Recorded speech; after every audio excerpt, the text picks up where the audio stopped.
Hey guys, welcome to 4.2 Area Under a Curve Day 2. In this lesson, we're going to be able to apply Riemann sums into problems that give us a certain set of data. So let's go ahead and begin with example number 1. Water is flowing into a tank over a 12-hour period.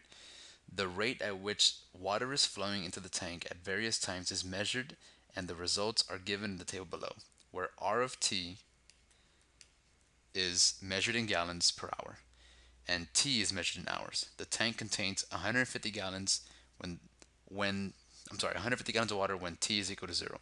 So I'm imagining a tank like this. Tank of water initially already has 150 gallons, okay? When T is equal to 0. And water is flowing into the tank at certain rates of time. So when water is flowing into the tank initially, the rate at which the water is flowing is 8 gallons per hour. And then when they measured again at the fifth hour, they measured the rate of the water flowing was 8.8, so it's increasing. And then it's 9.3, which is another increasing rate.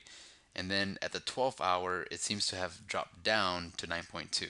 Now, we don't have any other information. We cannot be able to say what happened in between 0 to 5 hours. We only know a certain amount of data here. So letter A says estimate the number of gallons of water in the tank at the end of the 12 hours by using left Riemann sum with three subintervals and values from the table. Okay, now we're going to draw a picture. It's not necessary for you guys to draw a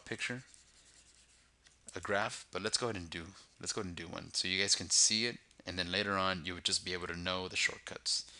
So let's talk about what's happening here. So we have an interval from 0 to 12. Here is 5 hours.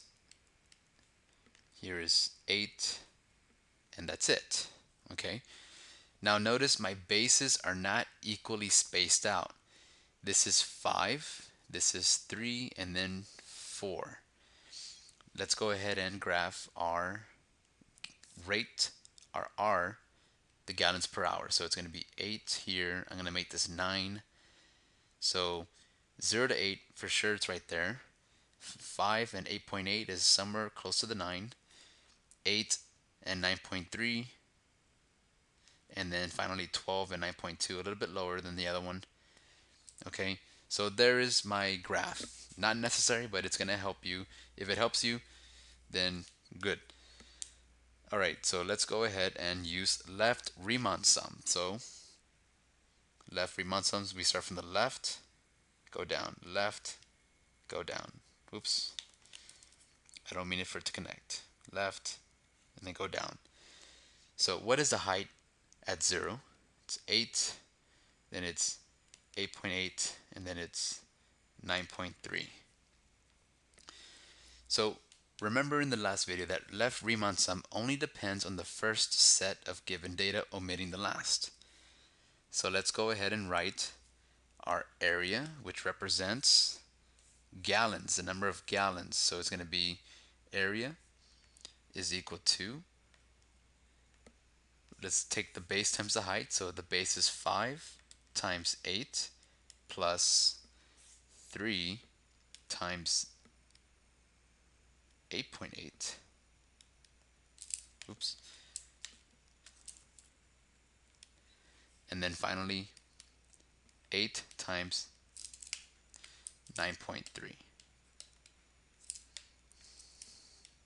So do you see how these numbers stay consistent with my computations? And then all I have to do is multiply. So it's 5 times 8 plus 3 times 8.8 plus 8 times 9.3. And I get 140.8 gallons. And that's it. This is the work that you'll get credit for in the AP exam. And here is the answer using correct units. Now let's go ahead and see how we can use right Riemann sum. So using right Riemann sum, how do we use right Riemann sum? We're going to use the last set of the data, omitting the first. So for right Riemann sum, it's going to be 5 times 8.8 plus 8 times 9.3 plus 12 times 9.2. Now, before I proceed, let me go ahead and do the visual. That way you guys know what's going on. So in green, we're going to start from the right endpoints, go to the right. I'm sorry, to the left, and then right to the left. What is the height at 5? The height is 8.8. The height at 8 is 9.3, and the height at 12 is 9.2. Notice how I'm going to be using these numbers, multiplying them out, which are the same as those numbers. And let me go ahead and compute this. 5 times 8.8 plus 8 times 9.3 plus 12 times 9.2. And I get 228.8 gallons. So here is my work. Here is my answer with units. And that pretty much concludes today's lesson. Now, I want to go ahead and challenge you guys for extra credit.